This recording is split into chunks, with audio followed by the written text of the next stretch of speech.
প্রিয় সাংবাদিক বন্ধুগণ, ২০০৯ সালের আধিপত্যবাদী ভারতের ইশারায় পাতানো নির্বাচনের মাধ্যমে ক্ষমতায় এসে ফ্যাসিবাদ আওয়ামী লীগ গণহত্যা, দুর্নীতি ও সামাজিক বিভাজন সৃষ্টির মাধ্যমে দেশকে একটি অকার্যকর রাষ্ট্রে পরিণত করেছিল। ক্ষমতা দীর্ঘস্থায়ী করতে তারা সাংবিধানিক প্রতিষ্ঠান থেকে শুরু করে বিচার ব্যবস্থা ও প্রশাসন সবকিছু দলীয়করণ করে। মেধাবীদের উপেক্ষা করে দলীয় লোকবল নিয়োগের একটি কৌশলগত হাতিয়ার ছিল বৈষম্যমূলক কোটা ব্যবস্থা। শিক্ষার্থীদের মেধাভিত্তিক নিয়োগের দাবিতে ২০১৮ সালের তীব্র ছাত্র আন্দোলনের মুখে বাতিল হওয়া কোটা ব্যবস্থা, ২৪-এর ডামি নির্বাচনের পর পুনর্বহালের কূটকৌশল করে শেখ হাসিনা। এর প্রতিবাদেই ছাত্র সমাজ রাস্তায় নামে, যার সাথে যুক্ত হয় বিগত ১৫ বছর ধরে নির্যাতনের শিকার প্রতিটি মানুষের প্রতিবাদী কণ্ঠস্বর। ফলশ্রুতিতে কোটা সংস্কার আন্দোলন এক ঐতিহাসিক অভ্যুত্থানের রূপ নেয়। প্রিয় সাংবাদিক বন্ধুগণ, আপনারা অবগত আছেন, আন্দোলন দমাতে তৎকালীন স্বৈরাচারী সরকার নির্মম পেশিশক্তি ও রাষ্ট্রীয় বাহিনীর অপব্যবহার করেছিল।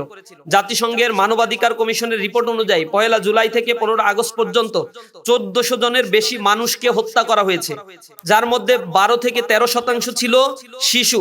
রাজপথ থেকে শুরু করে বাসার ছাদে খেলায় মগ্ন শিশুরাও বুলেটের শিকার হয়েছে ফ্যাসিবাদী হাসিনার প্রশাসনের হাতে।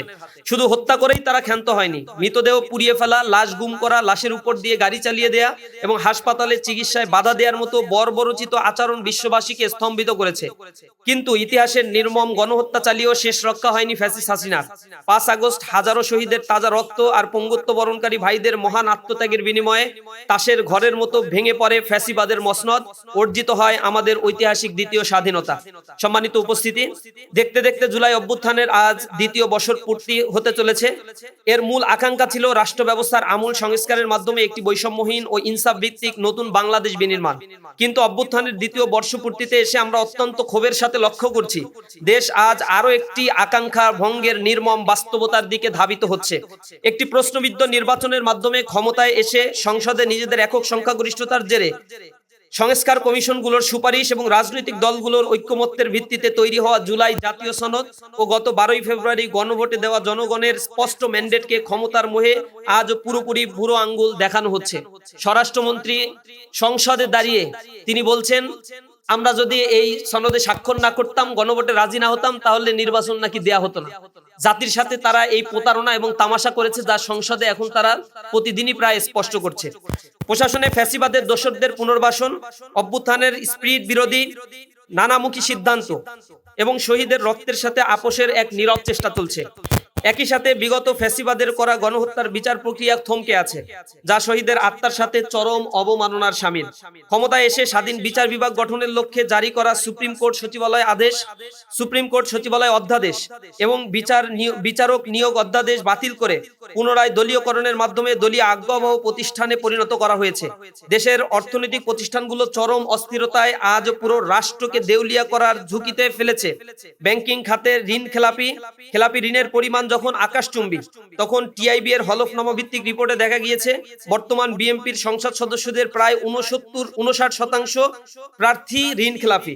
বিগত আমলের ফ্যাসিবাদী কায়দায় আজ দেশের বিভিন্ন স্তরে নিজেদের পছন্দের প্রশাসক নিয়োগ, বিশ্ববিদ্যালয়গুলোতে মেধার তোয়াক্কা না করে চরম দলীয় আনুগত্যশীলদের ভিসি ও প্রক্টর নিয়োগ দিয়ে শিক্ষা প্রতিষ্ঠানগুলোকে আবারও দলীয়করণের দিকে ঠেলে দেওয়া হয়েছে।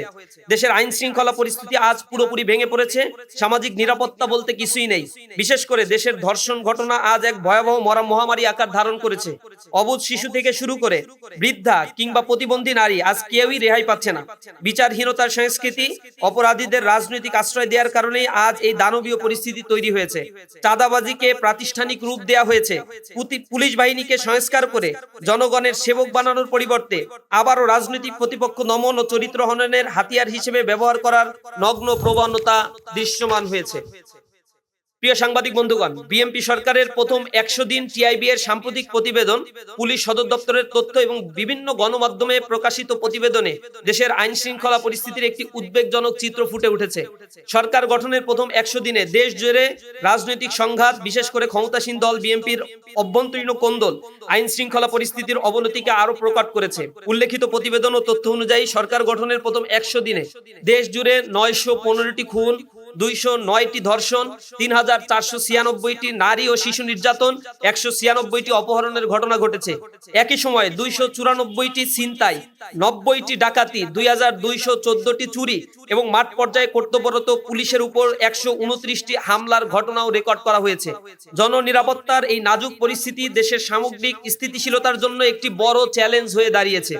কেবল মে মাসেই 32টি মব কিলিং এর ঘটনা রিপোর্টে উঠে এসেছে। একই সময়ে 30 থেকে 36 জন গণধর্ষণের শিকার হয়েছে। গত 4 মাসে অন্তত 118টি শিশু ধর্ষণের ঘটনা ঘটেছে। কেবল মে মাসেই 215টি নারী নির্যাতনের শিকার হয়েছে, যার মধ্যে 56 জন প্রাণ হারিয়েছে। জুন মাসের চূড়ান্ত প্রতিবেদন এখনো আনুষ্ঠানিকভাবে প্রকাশিত না হলেও প্রথম 25 দিনেই 2.5 শতাধিক নারী ও শিশু নির্যাতনের শিকার হয়েছে। লক্ষ্মীপুরে মা ও 3 মেয়ে সহ অন্তত 18 জন নিহত হয়েছে। উদ্বেগজনক বিষয় হলো উল্লেখিত ঘটনাগুলোর একটি বড় অংশে ক্ষমতাসীন দল বিএনপির নেতাকর্মীদের সম্পৃক্ততার অভিযোগ উঠে এসেছে। আগস্ট 2024 থেকে এ পর্যন্ত সংগৃহীত তথ্য বিশ্লেষণে দেখা যায় বিএনপি এবং তার বিভিন্ন অঙ্গ সংগঠন যেমন ছাত্রদল, যুবদল, শ্রমিক দল, স্বেচ্ছাসেবক দলের নেতাকর্মীদের বিরুদ্ধে নারীর প্রতি সহিংসতা সংশ্লিষ্ট 108টি গুরুতর অভিযোগ উঠে এসেছে। এর মধ্যে রয়েছে 69টি ধর্ষণ, 15টি গণধর্ষণ, 12টি ধর্ষণ চেষ্টা, 9টি ঘটনায় ধর্ষকদের আশ্রয় প্রশ্রয় দেওয়ার অভিযোগ উঠে এসেছে। একই সময় বিএনপির নেতাকর্মীদের বিরুদ্ধে 287টি খুনের ঘটনাও বিভিন্ন সূত্রে উঠে এসেছে। এসব পরিসংখ্যান স্পষ্টভাবে নির্দেশ দেয় যে রাজনৈতিক আশ্রয় প্রশ্রয়ে একটি অপরাধী চক্র দেশের আইন শৃঙ্খলা পরিস্থিতিকে মারাত্মকভাবে অবনতির দিকে ঠেলে দিয়েছে এবং সারা দেশে জননিরাপত্তা আজ গভীর সংকটের মুখে পতিত হয়েছে। প্রিয় সাংবাদিক বন্ধুগণ, রাজনৈতিক মতবিরোধ ও ভিন্ন মত পোষণের কারণে মানুষ হত্যা ছিল ফ্যাসিবাদী হাসিনা সরকারের অন্যতম রাজনৈতিক সংস্কৃতি। কিন্তু অত্যন্ত পরিতাপের বিষয়, ফ্যাসিবাদ উত্তর বাংলাদেশে বর্তমান সরকারের আমলেও আমরা সেই একই পুরনো অপসংস্কৃতির পুনরাবৃত্তি দেখতে পাচ্ছি। আপনারা জানেন 2025 সালের ডিসেম্বর মাসে রাজধানীর তেজগাঁও কলেজে ছাত্রাবাসে মাদক সেবন এবং আধিপত্য বিস্তারকে কেন্দ্র করে ছাত্রদলের 2 গ্রুপের মধ্যে রক্তক্ষয়ী সংঘর্ষের জেরে কলেজের মাধ্যমিক বিজ্ঞান বিভাগ, উচ্চ মাধ্যমিক বিজ্ঞান বিভাগের 12শ শ্রেণীর শিক্ষার্থী সাকিবুল হাসান রানাকে হত্যা করে ছাত্রদল। অথচ জুলাই অভ্যুত্থানের অন্যতম আকাঙ্ক্ষা ছিল সন্ত্রাস, হানাহানি, দলীয় লেজুর ভিত্তিমুক্ত শিক্ষাঙ্গন প্রতিষ্ঠা এবং জ্ঞান গবেষণা, মুক্ত বুদ্ধি চর্চা ও নৈতিক মূল্যবোধ বিকাশে সহায়ক নিরাপদ ক্যাম্পাস বিনির্মাণ করা। কিন্তু জুলাই অভ্যুত্থানের সেই আকাঙ্ক্ষাকে বিসর্জন দিয়ে অতীতে সংগঠিত সন্ত্রাসী কর্মকাণ্ডের কালো ইতিহাস থেকে ন্যূনতম শিক্ষা না নিয়ে সরকার দলীয় সংগঠন ছাত্র দল বর্তমানে শিক্ষাঙ্গনে আবারও বর্বরচিত সহিংসতার পুনরাবৃত্তি ঘটাচ্ছে। শুধু তাই নয়, গত 10 জুন নোয়াখালীর সেনবাগে মসজিদের সামনে মাদক বিক্রির প্রতিবাদ করায় স্থানীয় শহীদ জিয়া স্মৃতি সংসদের সভাপতি এবং বিএনপি কর্মী রশিদ ও মাদক কারবারি হারুন গংদের বর্বরচিত হামলায় আরাফাত হোসেন ফাহিম নামে এক এসএসসি পরীক্ষার্থী নিহত হয়। সেই ঘটনায় আরো 4 জন গুরুতর আহত হয়। এদিকে গত 21 জুন গাইবান্ধায় সাঘাটা উপজেলার বোনারপাড়া ইউনিয়নের সভাপতি, ইসলামী ছাত্র শিবিরের সভাপতি সাইফুল্লাহ বারীকে যুবদলের সন্ত্রাসীরা প্রকাশ্য দিবালোকে নৃশংসভাবে কুপিয়ে ও গলা কেটে হত্যা করে।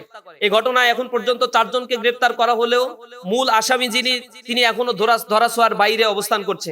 বিগত ফ্যাসিস্ট সরকারের সময়ে সবচেয়ে বেশি ক্ষতিগ্রস্ত হয়েছিল শিক্ষা প্রতিষ্ঠানগুলো। বিশ্ববিদ্যালয়, অন্যান্য উচ্চ শিক্ষা প্রতিষ্ঠানে প্রশাসনের দলীয় অনুগত ব্যক্তিদের বসিয়ে এবং পেটোয়া বাহিনী ছাত্রলীগকে ব্যবহার করে শিক্ষাঙ্গনগুলোকে সন্ত্রাস, দখলদারিত্ব, ভয়ের অভয়ারণ্যে পরিণত করা হয়েছিল। সেই দুঃসহ পরিস্থিতির অবসান ঘটিয়ে একটি নিরাপদ ও স্বাধীন শিক্ষাঙ্গনের প্রত্যাশায় দেশের শিক্ষার্থীরা জুলাই অভ্যুত্থানে গুরুত্বপূর্ণ ভূমিকা পালন করেছিল। কিন্তু অত্যন্ত পরিতাপের বিষয়, অভ্যুত্থানের পরেও সেই প্রত্যাশার প্রতিফলন ঘটেনি, বরং চট্টগ্রাম, কুমিল্লা ও কক্সবাজার পলিটেকনিক ইনস্টিটিউটে সাধারণ শিক্ষার্থীদের উপর ছাত্রদলের ন্যাক্কারজনক হামলার ঘটনা ঘটেছে। ঢাকা পলিটেকনিক ইনস্টিটিউটে 2 দফা হামলা চালানো হয়েছে। এছাড়া রুয়েট, সাবিপ্রবি সহ বিভিন্ন শিক্ষা প্রতিষ্ঠানের শিক্ষার্থীদের উপর হামলা, শাহবাগে সংঘবদ্ধ হামলা চালিয়ে ডাকসুর নেতৃবৃন্দকে লাঞ্ছিত করা এবং ক্যাম্পাস জুড়ে আধিপত্য বিস্তারের নানা ঘটনা দেশবাসী প্রত্যক্ষ করেছে। গতকালও রাজধানীর সিদ্ধেশ্বরী কলেজে অধ্যক্ষের কার্যালয়ে অধ্যক্ষের সামনে ছাত্র শিবিরের নেতাকর্মীদের উপর ছাত্র দলের সন্ত্রাসীরা হামলা চালায়। শিক্ষার্থীদের রক্ষা করতে এগিয়ে এলে সমাজবিজ্ঞান বিভাগের শিক্ষক খায়রুল ইসলামকেও মারধর করা হয়, তাকে আঘাত করা হয়, রক্তাক্ত করা হয়। সেই শিক্ষকের দাঁত পর্যন্ত ভেঙে যায় এবং আহত অবস্থায় কোনো প্রতিকার পান নাই, সেটা মিডিয়াতেও সেই ঘটনাগুলো আসতে দেয় নাই। অধ্যক্ষ থেকে শুরু করে পুরো চক্র এর সাথে জড়িত রয়েছে। এর আগে ঢাকা বিশ্ববিদ্যালয়ের শহীদুল্লাহ হলে সিনিয়রদের সঙ্গে কথা কাটাকাটির ঘটনাকে নারী হেনস্থার অভিযোগে ভিন্ন খাতে প্রবাহিত করে হল সংসদের সমাজসেবা সম্পাদক সাজুকে টার্গেট করে ছাত্রদল ও বাম সংগঠনের নেতাকর্মীরা গত পরশু গভীর রাতে সাজুর কক্ষের সামনে ছাত্রদলের নেতাকর্মীদের সংঘবদ্ধ উপস্থিতির সিসিটিভি ফুটেজ প্রমাণ করে শিক্ষাঙ্গনে আবারও আবরার ফাহাদের মতো মর্মান্তিক ঘটনার পুনরাবৃত্তি ঘটাতে চায় তারা। এছাড়াও শিক্ষা প্রতিষ্ঠানগুলোতে অভ্যন্তরীণ কোন্দল, আধিপত্য বিস্তার, মাদক কারবার ও অন্যান্য অপরাধমূলক কর্মকাণ্ডের মাধ্যমে ক্যাম্পাসগুলোকে আবারও অস্থিতিশীল করে তোলা হচ্ছে। একই সঙ্গে বিভিন্ন মতবাদ ট্যাগিং ও উদ্দেশ্য প্রণোদিত প্রচারণার মাধ্যমে সাধারণ শিক্ষার্থীদের উপর নির্যাতনের বৈধতা তৈরির অপচেষ্টা চলছে। যে দলীয়করণের বিরুদ্ধে দেশের সাধারণ মানুষ রায় দিয়েছে, আজ সেই একই ধারাবাহিকতায় বিশ্ববিদ্যালয়গুলোতে দলীয় বিবেচনায় প্রশাসক নিয়োগের মাধ্যমে শিক্ষাঙ্গনগুলোতে পুনরায় নিয়ন্ত্রণের চেষ্টা চালানো হচ্ছে। আপনারা লক্ষ্য করেছেন যে কয়টি বিশ্ববিদ্যালয়ে ভিসি নিয়োগ দেওয়া হয়েছে সবাই সাদা দলের পোস্টেড নেতা, বিএনপির কেন্দ্রীয় নেতা, এই পর্যায়ের নেতাদেরকেই ভিসি পর্যায়ে নিয়োগ দেওয়া হয়েছে। ফলে স্বাধীন, নিরাপদ ও জ্ঞান চর্চার অনুকূল শিক্ষাঙ্গন গড়ে তোলার যে আকাঙ্ক্ষা নিয়ে শিক্ষার্থীরা অভ্যুত্থানে অংশ নিয়েছিল তা আজ পূরণ হয়নি। দেশের এই জটিল রাজনৈতিক বাস্তবতায় জুলাই অভ্যুত্থানের আকাঙ্ক্ষাকে ধারণ, শহীদ ও আহত যোদ্ধাদের স্বপ্নের বাংলাদেশ বিনির্মাণ, গণভোটের রায় ও জুলাই সনদ অবিলম্বে পূর্ণাঙ্গ বাস্তবায়ন এবং গণহত্যার বিচারের দাবিতে বাংলাদেশ ইসলামী ছাত্র শিবির দেশব্যাপী ৩৬ দিন ব্যাপী বিশেষ কর্মসূচি হাতে নিয়েছে। কর্মসূচির ১, গণভোটের রায় ও জুলাই সনদের পূর্ণাঙ্গ বাস্তবায়ন। আওয়ামী ফ্যাসিবাদের আমলে সংগঠিত সকল গণহত্যার বিচারের দাবিতে দেশব্যাপী অদম্য জুলাই শিরোনামে মাসব্যাপী বিক্ষোভ মিছিল ও সমাবেশ আয়োজন। রক্তাক্ত জুলাইয়ের স্মৃতি নিয়ে গল্প, উপন্যাস, গবেষণা প্রবন্ধ এবং সাময়িকী প্রকাশ। রাজধানীতে শিশুদের চোখে জুলাই জাগরণ শীর্ষক আলোকচিত্র প্রদর্শনী। জুলাই জাগরণ ডকু ফিল্ম প্রতিযোগিতা ও পুরস্কার বিতরণের আয়োজন। সেমিনার, সিম্পোজিয়াম, রিসার্চ কনফারেন্স, আলোচনা সভা, দোয়া অনুষ্ঠানের আয়োজন। সারা দেশে শিক্ষা প্রতিষ্ঠান ও গুরুত্বপূর্ণ পাবলিক প্লেসে জুলাইয়ের অঙ্গীকার, ইনসাফের বাংলাদেশ বিনির্মাণ শীর্ষক আলোকচিত্র ও ডকুমেন্টারি প্রদর্শন এবং সাংস্কৃতিক সন্ধ্যার আয়োজন। জুলাইয়ের স্মৃতি বলা, স্মৃতি লিখন, বক্তব্য রচনা ও বিতর্ক প্রতিযোগিতা প্রভৃতির আয়োজন। নিজ নিজ জেলায় শহীদের নামে স্থায়ী পাঠাগার প্রতিষ্ঠা। জুলাই শহীদ স্মৃতি ক্রীড়া প্রতিযোগিতার আয়োজন। শহীদ পরিবার, আহত ও আন্দোলনে অংশগ্রহণকারী গাজীদের নিয়ে লাল জুলাই শীর্ষক সাক্ষাৎকার গ্রহণ ও পডকাস্টের আয়োজন। শহীদের কবর জিয়ারত, শহীদ পরিবার ও আহতদের সঙ্গে সাক্ষাৎকার এবং মতবিনিময় ও জুলাই দেশব্যাপী জুলাই গ্রাফিতি অঙ্কন। ইকোস অফ জুলাই শিরোনামে ৩৬ দিন ব্যাপী অনলাইন ক্যাম্পেইন পরিচালনা করা। প্রিয় সাংবাদিক বন্ধুগণ, আমরা যখন জুলাইয়ের দিকে তাকাই তখন আমাদের চোখে ভেসে ওঠে আবু সাঈদ, মুগ্ধ, যাদের বুক পেতে দিয়ে তাদের এই বীরত্ব, মুগ্ধর সেই পানি লাগবে পানি বলে ছুটে চলা মানবিক সেই আহ্বান এবং ২৪-এর হাজারো শহীদের আত্মত্যাগ। তাদের আত্মত্যাগ আমাদের শিখিয়েছে ভয়ের সংস্কৃতি থেকে অন্যায়ের বিরুদ্ধে মাথা উঁচু করে দাঁড়াতে। মনে করিয়ে দিয়েছে এই দেশের প্রকৃত মালিক কোনো স্বৈরাচার শাসক নয়, বরং এ দেশের মালিক এ দেশের জনগণ। তাই আসুন কোনো স্বার্থান্বেষী গোষ্ঠীর ক্ষমতা লিপ্সার কাছে এই অভ্যুত্থানের অর্জনকে ব্যর্থ হতে না দিয়ে সব বিভেদ ভুলে শহীদের স্বপ্নের বৈষম্যহীন ইনসাফ ভিত্তিক বাংলাদেশ গড়ার লক্ষ্যে আমরা পুনরায় ঐক্যবদ্ধ হই।